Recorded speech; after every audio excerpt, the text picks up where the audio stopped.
You're live.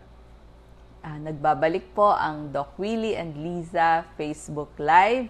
So, nasa second part na po tayo. 30 minutes po tayo. Ang topic naman natin ngayon ay yung mga pagkain na mayaman sa magnesium. Bakit ba magnesium? Tatanungin nyo, ano namang kinalaman yan? Ba't importante yan? Kasi may isang malaking pag-aaral na kung saan 1,000,000 pasyente ang kasali, nakita nila na kapag mas mataas ang pagkain o mas madami ang pagkain ng mga pagkain na maraming magnesium, mas hindi sila nagkasakit.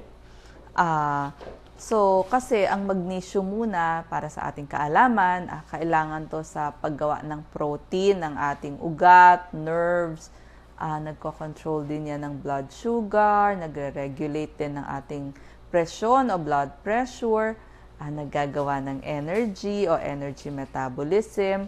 So, nakakatulong po sa diabetes, sa high blood, sa pagtitibi, yung mga constipation.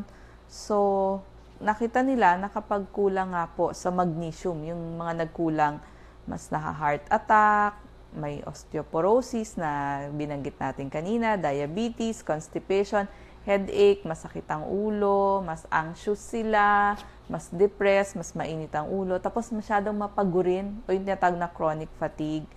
So, paano tayo mawawala ang pagod? Paano mawawala ang ating headache? So, baka hindi lang natin alam, kulang pala tayo sa kinakain nating magnesium. Paano padadamihin ang magnesium sa katawan? Ito po ang mga pagkain na mayaman sa magnesium. So, pakita natin. Ang number 1, yung mga green leafy vegetables. Ito pong katulad nitong spinach. Kaya nga siya paborito ni Papay eh. So, spinach, napakarami pong magnesium. Ganon din po yung mga kangkong, talbos ng kamote, malunggay, talbos ng sili. So, maganda po yan. Peanut butter.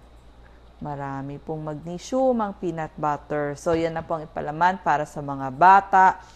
Tapos, yung soy o tokwa, taho, soya drink, marami din po itong magnesium.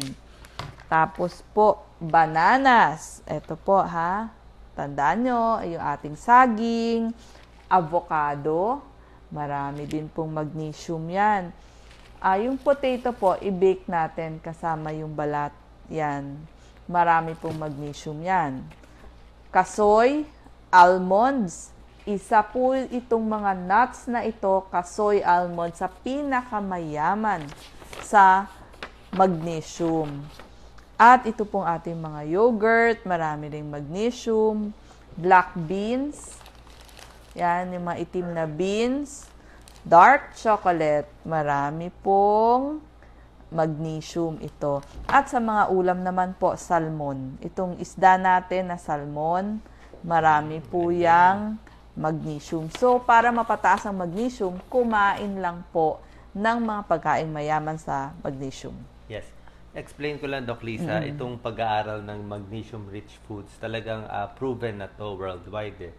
May meta-analysis na to, katulad nga na sinabi mo, milyon-milyon na nagagawang pag-aaral nito. At nakita nga nila na nakakabawas sa heart attack, nakakabawas sa stroke, nakakabawas sa diabetes. At nagbigay nga ng mga list ng mga top magnesium-rich foods. Ito pinakita ni Doc Lisa, mas kakain kayo ng marami nito. At hindi naman kakaiba itong mga tips na to eh. Ang na-prove na nila noon pa, mga 10-20 years ago, yung tinatawag na Mediterranean diet. Ano nga to Mediterranean? Parang Mediterranean to eh. Diba? Kasi Mediterranean, maraming mga nuts, diba? O tofu. Tsaka ang pinakamataas, nasabi mo ba, itong mga almonds, diba? Almonds and kasoy. Yun ang highest talaga siya eh. Spinach, pumpkin seeds, butong, ano ba to? Buto ng kalabasa. Marami Pwede tayo rin siya. yan. Avocado, meron mataas din tayo. Yan, pakita natin avocado and bananas.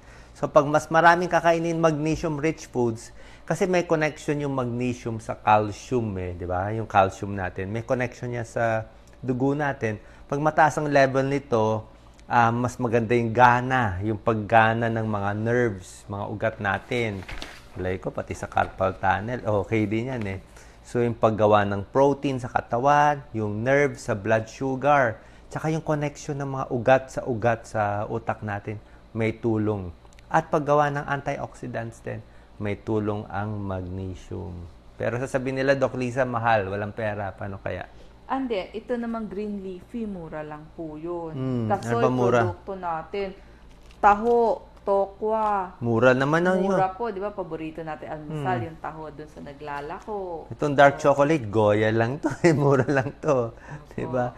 So, yung peanut butter Ang mo. mahal yun lang pong salmon kasi hindi natin yan Product. produkto. Okay, tsaka ito yung mga cheese. So, ngayon, ang bibigay natin mga tips, mga tipid tips. Okay? Bibigay tayo Doc Lisa, ng 16 tipid tips para sa Mao-ospital. Mao-ospital. Siyempre, napakahirap po ma-ospital ngayong panahon na to. Napakagastos, napakasakit sa bulsa. Lahat po umaangal kahit humay kaya tayo, aba. Talaga naman pong ayaw nating ma-ospital kung pwede po. Pwede dito tayo, Doc Lisa. Yan. Ikot kita. Pwede na nating i-reverse. Hindi. Hindi pwede reverse eh. Magre-reverse ito. Okay. Pwede ka mo po or nakatayo. Yan. Sige. Yan ang mga tipid tips natin. So, ang una po, paano makatipid para sa ating pagpapagamot. Una po, pumili tayo ng isang family doctor na titingin sa lahat ng posibleng sakit ninyo. So, kung gusto nyo pong magpa-check up anytime, meron na po kayong isang family doctor. So, siya po ang magbibigay sa inyo ng mga pangunahing pangangailangan, magre-reseta ng inyong mga gamot. Ikalawa po, itanong nyo dun sa doktor nyo, ano po ba yung mga gamot na importante at alin ang hindi? Kasi sa bawat sakit, halimbawa po, diabetes, 3 agad ang gamot nyo. High blood, 1 o 2. Sa puso, meron pang cholesterol. So, Doc, isabi nyo po kay Doc, magkano lang yung budget ninyo? Para po, mas isabi lang niya, ano lang yung mga importante. Huwag po tayong mahihiya kasi mas gusto ko po makakainom kayo ng gamot araw-araw kesa yung paminsan-minsan lang. Kung wala po talagang pambili ng branded na gamot, sabihin nyo kay Doc, Doc, generic lang po ang kaya ko. Pero pag ganun, kaya ko na pong inumin araw-araw. So, isabi po natin ang katotohanan kay Doc. Huwag po kayong mahihiya. Tapos, yun nga po, ikatlo, pag naresetahan kayo, generics. Doc, pwede po ba generic? Okay lang po ba sa inyong pangpalit? Kasi po mas mura dun sa generics na botika na alam ko, dun na lang po ako bibili o kung pwede nga po yung kung meron ng mga botika ng bayan ngayon, kung pwede dun na tayo bibili. Yes. I-add ko lang, Doc Lisa, tungkol sa generics, di ba? Kung wala talagang pera or kulang sa budget, okay na yung generics. Kasi mas gusto ko yung, let's say, generics sa high blood na maiinom nyo ng tuloy-tuloy. Kaysa nabibili nga kayo ng branded. Branded nga, isang tableta lang iniinom. May ganyang pasyente, branded ang binibili. Pero paano yung gamot nyo sa high blood? Once a week. Wala pong bisa yung gamot na once a week. Mas okay pa yung generic na araw-araw iniinom na mas mura kaysa magpapasosyal tayo branded pero isang tableta lang mainom. Wala pong use yun eh kasi kailangan tuloy-tuloy yung pag-inom ng gamot. Isabi po ang katotohanan kay Doc. Kung may pera, di doon tayo sa branded kung kaya nyo. Pero kung medyo gipit, okay na itong mga generics. Tapos doon po sa mga kumpanya, sabihin nyo doon sa inyong boss or doon sa mga boss, mas makakamura po kung may health card ang buong company. Kasi po, kasama na po yung asawa at anak nila. Pag biglang pangangailangan, magagamit nila ang kanilang card. Tapos, ngayon po, mag-enroll tayo sa PhilHealth. Marami ng benepisyong binibigay ang PhilHealth. So, magagamit nyo po ito. Pag po kayo ay nasa ospital na ER, hingin nyo agad yung PhilHealth form ninyo. Ipalagay nyo na dun sa harap ng chart ninyo. Tapos, dun sa opisina ninyo, sabihin nyo, yun pong mga papeles ko para ma-submit ko bago kami umuwi. So, mas maaga pine-prepare yung papeles for PhilHealth, mamaminus agad. Kasi pag di nyo na-prepare, hindi po mamaminus sa paglabas ninyo. So, ganun po ka-importante ang inyong PhilHealth. Huwag pong makakalimot sa babayad ng inyong PhilHealth kasi baka hindi nyo magamit sa oras ng pangangailangan. Number 7 tip natin, pili tayo ng mga laboratories na mas mura. Kasi alam ko, minsan, lalo na pang sa loob ng ospital, minsan doble ang presyo ng mga laboratory. Yes, pero meron naman pong maaayos outside, yung mga nasa mall. Tignan nyo lang po kung maganda ang resulta nila. Tanong nyo sa doktor nyo kung payag sila doon.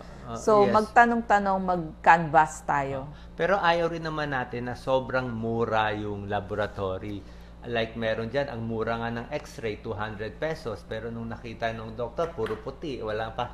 Solid. Parang puro X, walang ray. Walang ray. So, useless din naman kung sobrang mura. Pero pag sobrang mahal, hindi rin naman kailangan. So, itong mga tipid tips para makatipid tayo. Kasi talaga pag medical na gastos, meron rin talaga tayo ilalabas eh. Hindi talaga magiging covered totally kahit may PhilHealth ka, may health card ka. At lahat pa rin magkakaroon ng gastos. I-add ko lang, singit ko lang, Doc Lisa, bago mo bigay yung 8 tip mo. Salamat sa pag-share. Yun lang hinihingi namin sa inyo. Baka pwede nyo i-share itong video namin. Pag na-share ninyo, maraming makakanood ng ating mga tips, pampahaba ng buhay sa magnesium, para makatipid ang buong bayan sa medical expense. Bawal magkasakit, mahal magkasakit. I-add ko lang, Doc Lisa. Sige, ikaw muna. Ikaw na. Okay. I-add ko lang, meron kasing mga balita ngayon, maganda naman na siyempre tutulong ang gobyerno, maglalagay ng maraming bilyong budget, di ba, para sa health. Oo. Okay naman yon. Pero sasabihin ko lang konti yung reality, yung katotohanan. Ang katotohanan kasi, kahit maglagay tayo ng 30 or 50 billion sa health, kulang pa rin eh. Yung 50 billion, let's say 40 billion na ilalagay sa health, yung gastos na 40 billion, pang dialysis pa lang yun eh. Ang dialysis patient sa Pilipinas, 35,000 nagda-dialyze. 2 times a week ang dialysis nila, around 2,500 bawat session or 2,000. I-compute nyo yon, kung tutulungan natin lahat ng dialysis patients, 50 billion na yun agad eh. Pagdating ba sa mag-o-opera sa puso, operation sa heart, nakapila sa heart center, 5,000 patients, isang opera, billion din naabutin. Yung mga may cancer, billion din. At kahit merong 50 billion na ilalagay, hindi po ganun po kadali. Number 1, yung gamot, saan tayo kukuha ng libre? Pangalawa, hospital bed. Hindi naman kasi sa hospital. Papagawa pa tayo bed. Pangatlo, laboratory test. Kung walang CT scan, walang MRI yung hospital na gobyerno, lalabas pa rin naman eh. Number 4, yung specialista na doktor na gagamot at mag-oopera ng libre, babayaran pa rin natin yon. So, yung dugo, babayaran mo pa rin. Yung biopsy, babayaran mo pa rin. Aabot talaga ng sobra daming abuting pera. Kaya malaking tulong yung 30 to 50 billion para sa isang, kung titipirin natin, marami matutulungan. Pero sa tingin ko, yung mga simpleng sakit lang, mga ubo, lagnat, trangkaso, pulmonya, yun ang malilibre. Pero yung papalitan yung bakal, papalitan yung bulb sa puso, kidney transplant, dialysis, yung mga serious na sakit, kailangan natin talaga i-upgrade muna yung gobyernong ospital, health workers, gamot, nurses, pati mga equipment, padamihin yung hospital bed, linisin yung mga banyo, marami pang aayusin. Pero Tubig sa ospital. Kailangan marami pang aayusin para ma-improve natin. Hindi lang 30 to 50 billion. Kaya ayoko lang naman mag-expect kayo na masyado. Kaya itong mga tipid tips natin, kailangan nyo pa rin talaga eh.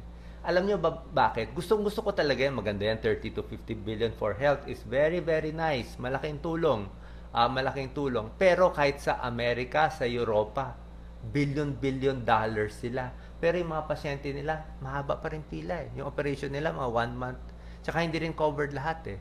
Ibig sabihin, hindi kakayanin sa dami ng sakit, sa dami ng cancer, kaya nga tayo nagbibigay ng prevention tips. So, may itutulong yung gobyerno, meron din tayong gagawin sa pag-iwas sa sakit para at least hindi tayo masyadong burden din. Diba? Kaya tulong-tulong tayo lahat kung ano magagawa natin. Okay, Doc Lisa? Okay. Salamat sa pag-share. Yan ang purpose yung natin. Yung number 8 po natin, magkaroon ng medical folder. Para saan tong folder na to? Itong folder na to, kailangan po plastic. Kasi po, marami akong nakita, inulan, binaha. Lagay po natin sa isang folder. Lagay nyo po pangalan nyo, dito nyo po ilalagay yung inyong mga resulta ng laboratorio. Mag-Xerox po kayo. I-fastener nyo dito yung original. Yun po mga Xerox, i-Xerox nyo na 2 o 3 kopya at siyang ibibigay sa doktor kapag naghingi ng kopya. Huwag nyo pong sasabihin sa doktor, wala po akong hawak ng laboratory result ko kasi nabigay ko na sa isang doktor. Sayang po ang pera, uulit na naman. So, may Xerox kayo na pambigay dun sa hihingi ng kopya. Lagi pong kayo ang may hawak ng original. Tapos po, maganda po meron din kayong isang ganito. Listahan, petsa, blood pressure o sugar reading na nakuha para po sa check-up ninyo at natanong kayo ng doktor. Hindi tayo nang huhula ilan ang blood pressure ninyo at ilan ang sugar na nakuha. Gawa po tayo ng diary. Yan po yung lagi nating sinasabi. Tama na yun, Doc Lisa. 9 to 16 okay na na. yan. Yeah. So, number 9, maging maalam po tayo sa ating mga sakit.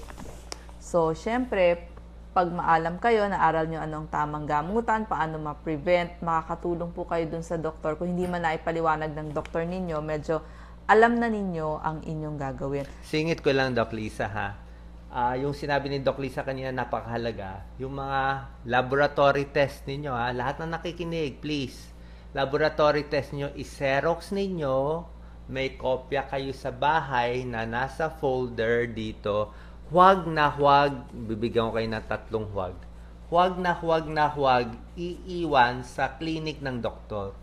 Sasabihin niya sa clinic ng doktor, hindi po pwede ganun. Pwedeng may kopya yung doktor, may kopya kayo. Alangan naman nagpapa-hostage kayo, di ba? Bakit kayo hindi pwede. Dapat hawak niyo yung laboratory. Kung gusto niyo magpa-check sa kahit kanino, kahit kano, papakita niyo. Kasi like isang pasyente kahapon, nakita namin wala daw yung lab test niya. Ulit na naman tayo, bayad na naman. Wala yung CT scan niya, ulit na naman tayo. Hindi po pwede. Ang laboratory, piso lang yan. Itago nyo, hawak nyo, buhay nyo. Huwag kayo aasa kahit kanino. Huwag lang, hindi pwede sabihin, kinuha ng doktor, ayaw ako bigyan. Hindi po pwede yun. Pag yung hospital ayaw kayo bigyan, bawal yun binayaran nyo Kahit doon sa doktor, sabi mo, gusto ko mag-second opinion, di ba? Hindi naman masama yun. Hawak nyo yung labs, kasi labs are very important. Tamang diagnosis, tamang gamutan, para pag nag-comment kayo, mababasa ko yung tamang gamot ninyo. At pag naitakbo po kayo sa emergency room, dalhin nyo yung folder nyo. Kalimutan nyo na po lahat. Basta dala nyo po folder nyo ng laboratory results o kaya po magpapa-second opinion kayo sa ibang doktor. Dalahin nyo po. Pag mag-a-abroad kayo, dapat hindi may po record natin masabi. So, dala nyo na rin po yung record ninyo. Lalo na kung nasa lugar kayo na magtatagal kayo, mag-OFW kayo, dalhin nyo na rin po. Plus yung lista at pangalan ng gamot. Kailangan ko yung pangalan ng gamot, kung pwede yung generic na pangalan, plus yung dosis ng gamot. Hindi pwede. Kulay pink, kulay orange, hindi po pwede Hindi yun. po pwede. Magkakamali sa gamutan sa inyo, baka mapahamak ang buhay ninyo. Kasi emergency Hindi matay yung pasyente, tapos hindi alam anong sakit. Kung may lab nakita, ay diabetic pala. Ay may heart disease pala. So mabilis ang gamutan with the medical records. Yes, At Lisa? bago kayo mag-check up dun sa inyong doktor, siguraduhin nyo po may dala kayong papel at ballpen. Para saan to? Ilista nyo na po lahat ng itatanong nyo sa doktor ninyo. Para pag nakaharap kayo sa doktor ninyo, wala kayong nakalimutan. Lahat na itatanong nyo, question about sa sakit nyo. Doc, papa-opera ba o hindi? Pag magpapa-opera ako ng gallstone ko, open surgery ba o laparoscopic? Yung ano lang, yung nasa computer lang. Lahat po yun, isulat nyo. Tapos yung mga bilin ng doktor, para walang nakalimutan, ilista nyo na rin po. Hindi yung paglabas ng room, naku, nakalimutan ko itanong, naku, nakalimutan ko yung bilin ni doc. Baka hindi na ho kayo makabalik kasi may kasunod ng pasyente. Okay? So, number 10, syempre po, kailangan nag-exercise, tamang kinakain, healthy lifestyle para hindi po tayo magkasakit. Number 11, pagpunta nyo pa lang po dun sa clinic ng doktor, dun sa emergency room, pag-admit, ipakita nyo po kung may health card kayo. Kasi dun po ibabase sino yung magiging mga doktor ninyo. At kapag tayo ay na-admit, pumili lang po tayo ng pinakamaliit na room o kaya dalawahan, tatluhan o ward. Kasi po lahat ng magiging bill nyo, diyan po nakasunod. Depende sa laki ng room. Pag kumuha po kayo ng suite room, suite din po ang lahat ng babayaran ninyo. Very important ha. Ito Doon po. lang tayo sa ward o dalawahan o Opo. 8 na sa isang kwarto. Mas maliit, mas mura ang room nyo, mas mura lahat. Mura ang gamit, mura ang doktor, mura ang gamot. Pero pag nandun kayo sa mamahaling room, doble-doble. Baka magkaroon kayo ng hospital bill shock. Ano tawag nila? Butas ang bulsa Then, na may, shock, may tawag doon bill na heart shock attack dun sa kanilang bill. Nakita yung billing Pag nakita ng billing, nako, 100,000 per day. Mas nahimatay. tinalo pa yung metro ng taxi, di ba?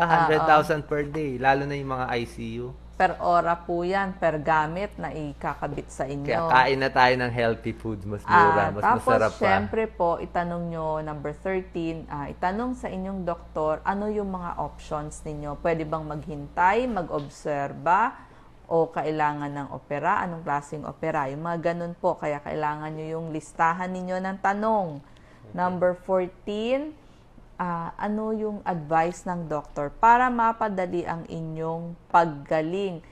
Pag po sinabi na pagka-opera, lakad, tayo, sundin nyo po para hindi kayo magpulmonya at maaga kayong mapauwi. Kasi pag nag-complicate po, tatagal kayo sa ospital, mas malaki po ang babayaran. Ito po tip natin, number 15, maging mabait sa mga nurse. Last tip ni Doc Lisa. Opo, kasi po, pag mabait kayo sa nurse at sa doctor secretary, matutulungan nila kayo sa pagpapapirma sa inyong mga PhilHealth na papel. Okay, thank you very much, Doc Lisa. Ang last topic natin, bago tayo magtapos, pero gustong-gusto nyo to. Tips para tumangkad, Doc Lisa. Ha? Sige, Tips? may nagtatanong po sa atin. Ito po ang sagot. Ito ang sagot. Tips para tumangkad. Yan, si Doc Lisa hawak. Papakita natin ang ating spine. Yan ang spine. Tanggalin natin itong mga gamit. Gina. Yes. Tips para tumangkad. Siyempre, papakita natin ang ating spine. Ito po ang human spine natin. Okay, paano ba tatangkad yung mga kabataan? Okay, ako na lang. Ako na? Doc Lisa. Sige. So, ito po ang spine natin nakita nyo. Ito yung normal curve ng spine napakahalaga to. Bakit? Anong purpose ng spine? Ang purpose ng spine, para alagaan yung mga nerves sa loob ng... Ang nervous system natin po, yung utak pati nerves, siya lang yung special na nakabalot sa buto. Bakit siya nakabalot sa buto? Kasi napakahalaga yung mga nerves Pag napunit siya, naputol yan, mapaparalyze tayo. Like yung dati kay Christopher Reeve, nahulog siya sa kabayo, nabali ito, paralyzed siya for life. Yan ang normal spine. Papakita ko yan. Meron tayong lumbar curve, curve yan. Yan ang normal. Thoracic curve pala, tapos ito lumbar curve, tapos dito pababa. Yan ang normal spine. Ang ganda. Okay? So, pag maganda ang buto natin, yan ang reason kaya tumatangkad. Pero merong mga tao na may scoliosis. Yan mga may scoliosis Hindi po maganda may scoliosis. Ito yung sa edad, kyphoscoliosis. Kayo po, pwede po kayo mag-comment. Kuba ba? Kyphoscoliosis. Hindi po maganda itong kyphoscoliosis. Kailangan mag-exercise. Tingnan mo, pumandak siya ng half feet Kasi may kyphoscoliosis siya Kung nakadiretso siya, mas tatangkad siya. Ito rin ang nakakapandak.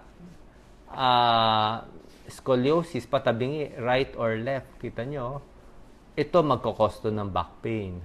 Kaya dapat kakapain nyo yung likod ninyo. Meron ding special na gamutan dito. Tapos ito rin yan, kita nyo. Meron ding lordosis. Yung lordosis, yung dito sa may balakang nakalubog. Ito doble siya. So, ito yung mga spine disorders. Yan ang diferensya sa ating spine. Tapos, magbibigay tayo ng mga tips, Doc Lisa, paano tatangkad. Number 1 tip natin, dapat siyempre inom ng maraming gatas at mga calcium-rich foods habang bata pa tayo. Yes, Doc Lisa? Okay. Tapos second, itong mga calcium-rich foods, papakita natin itong mga calcium-rich foods habang bata pa tayo. Yes, yan, mga gatas, yogurt, keso, dapat mataas sa calcium. Kumain ng pagkaing masustansya, pampatangkad din to, isda, gulay, prutas, mayaman sa protein. Pampatigas ng buto, pinakita ko kanina, yung pampatigas ng buto. Number 3, para tumangkad, kailangan mag-exercise ng regular. Pag nag-exercise, tulad yan, no? Exercise ng regular, mas titigas ang buto. At siyempre dapat diretso ka, sit up, di ba? Ito, sa mga kabataan, wala pang 21 years old, pampatangkad. Gina, hindi pampatangkad. Number 1 is matulog. Matulog ng maaga, please. Huwag na makipag-text, huwag na manood ng video, mag-YouTube, kung ano-anong ginagawa. Kasi pag matutulog kayo ng mga, let's say, 10 ng gabi, yung utak mo gagawa ng growth hormones Tataas na yung growth hormones sa utak natin pag tulog ka. Pag gising ka, kita mo, lahat ng mahilig magpuyat, pandak. Ayoko naman sabihin, pero minsan mapapansin mo yung mga child stars, yung mga artistang mga bata, kasi lagi silang puyat, lagi may shooting. Minsan mas hindi rin sila tumatangkad kasi nga kulang sa tulog, kulang sa gatas. So growth hormones kailangan, ideally po, ang pagtangkad natin before 21 years old. Before 21 years old, dyan talaga ang pinakamabilis na pagtangkad. Hanggang 25 minsan po pwede. Pero pagdating ng 30 years old, mahirap na tumangkad. Ang nangyayari naman po pag 30 years old ay pumapandak. Kaya pag 30 na kayo, ang habol natin na huwag kayo lumiit. Kasi ang daming lumiliit. Bakit liliit? Pwedeng masira itong mga bones. Diba, Doc Lisa? Pinakita ko yung mga fracture kanina. Pwede siya masira. Pakita natin dito ulit. Ayan. Ipat tayo dito. Pakita ko yung mga fracture. Gina, pakita naman ng bone ko. Osteoporosis board ko. Yan. Yung isa, osteoporosis. Yan. Pag nakakapandak kasi ito. Nakakapandak. Pakita natin. Okay. Dami natin. Preparation. Yan. Nakakapandak kung malambot ang buto. Okay? Yan. Pag malambot ang bones. Pag ito, yung kuba, nakakapandak din siya. Yan, no? Ang mga may edad, 10% nawawala. Kaya kung dati ang tangkad nyo, 5 feet, 6 inches, tapos ngayon, 5'2" na lang, baka kuba. Tsaka yung muscle. Kung masyadong matigas ang muscle, Doc Lisa, nakakapandak din. Pakita ko yung muscle. Yan, no? Pag masyadong matigas, ito, pakita natin, yung likod. Ang tigas ng muscle mo sa liig, ang tigas. Pumapandak yan, lumiliit itong mga spine, itong spine sa gitna, lumiliit. Dito, pinapakita ko yan. Pag matigas tong likod mo, ang tigas ng likod, may back pain, no? Pumapandak din yan. Kasi napupul niya, napupul, naiipit yung mga buto mo, naiipit yung mga buto. Tsaka syempre, napakahalaga ng posture, di ba? Yung posture. So before 21 years old, 30 years old, lahat ng calcium, exercise, tulog. Paano naman paglampas na kay 21? Paano tatangkad? Siyempre, exercise pa rin. Ako nga, mula nung nagte-therapy ako, Doc Lisa, tumangkad ako ng 1 inch. Dati 5'8" ako. Tapos nung sumasakit ang likod ko, bumaba ako ng 5'7" and a half. Kasi sumikip Tapos nung nag-therapy ako, na-stretch ako, naging 5'8" and a half, tumangkad pa ako ng 1 inch. Dahil sa exercise, sa stretching na pinapakita ko, pag may edad na, pwede mga calcium supplements na may vitamin D. At yung posture, yung kuba. Huwag magpapakuba, kasi kung magpapakuba ka, mapa-fracture yung buto mo. Pakita mo lang ito, Doc Liz. Yan to. Kuba siya, kuba. Kakakuba, kita mo, na compression fracture. Dorsal kyphosis, nagkakaroon ng wedge-shaped injury dahil lagi kang kuba at dahil dito, papandak ka. At ito rin, ito yung mga disc. Pag lumambot itong mga disc, papandak din yung pasyente. Nakakapandak yan. Kaya, lalo tayo ng kakaedad, lumiliit sila ng mga 10% dahil magiging marupok ang buto, osteoporosis, nagkakaproblema. Kaya susundin natin itong mga tips para kayo ay laging mataas. Okay? Any more questions? Na bigyan natin tips. Pakita natin, Doc Lisa, last itong mga comments and final questions sa ating mga kababayan. Ito, maganda to, ha? Pakita natin. Ito, live tayo to. Live kayo watching the live. Ito, uploading. Uy, may mga tips ako. Yan, uploading tayo. Comments, may delay lang. Yan, pasalamat tayo sa lahat ng kaya, isa pa pala nakalimutan ko. Salamat kay Wena, nag-comment siya, ito mga picture nila. Namamana rin po ang pagiging matangkad. Okay? Ang matangkad, kung ang magulang mo matangkad, mamamana din. Pero pag magulang mo medyo maliit, medyo maliit din yung ano. Kaya, ang gagawin nyo, pipili kayo ng partner na matangkad. Para maging medium. Para maging medium. Kasi kung hindi nga hindi kayo matangkad tapos matangkad yung partner yan. Siyempre, nasa genes yan Nasa genes yan. Okay. Doc Willie, ang tangkad mo pala 5'8". Matangkad ba 5'8"? Sa iba nga, pandakang 5'8". Ito, Doc Lisa. Tingnan natin mga comments. Ito si Doc Lisa. Yan, laging kuba. Kaya 5, ano siya? 5'2". 5'2" nga, tapang naman, 'di ba? Pag 5'2", dapat dadaanin mo na sa tapang, tapangan mo na lang, 'di ba? Dadaanin mo sa lakas ng loob. Okay, so Merry Christmas kay Lolit Andrade, Maria Teresa Polo Marisi, thank you very much. Ganda ba ng mga tips natin ngayon? Janesha Garcia, thank you very much. Yes. So yung lahi, pipili kayo ng partner na matangkad para yung mga bata matangkad. Yes. At pipili rin ng partner na matalino para yung mga anak matalino. Okay. Tsaka, syempre, healthy para maganda. Manonood kayo natin. Nakita ko ang post mo. Yes, hahaha. Thank you very much. So, maraming salamat. Yan ang ating Facebook Live sa ngayon. Any final tips, Doc Lisa? Summary sa kanila? So, maraming salamat sa pakikinig. So, sana po makatipid tayo sa ating mga gastos medical. Yes. Gina, paalam na tayo. Yes. Siya ang nag-prepare at meron ko sasabihin. Sige na, salamat tayo. Yes. Salamat po sa inyong lahat. Napagod si Gina, kaka-prepare So, thank you very much. Kita-kita tayo ulit. Salamat po sa pag-share ng ating video para marami makanood. Sa mga late tuners, i-watch nyo lang yung part 1 at ating part 2. God bless po sa inyong lahat. Kita-kita tayo ulit sa Tuesday. At next Tuesday, meron tayong surprise. Diba, Doc Lisa? Hopefully, may internet tayo. Masu-surprise kayong lahat. God bless po. Bye-bye. Bye-bye.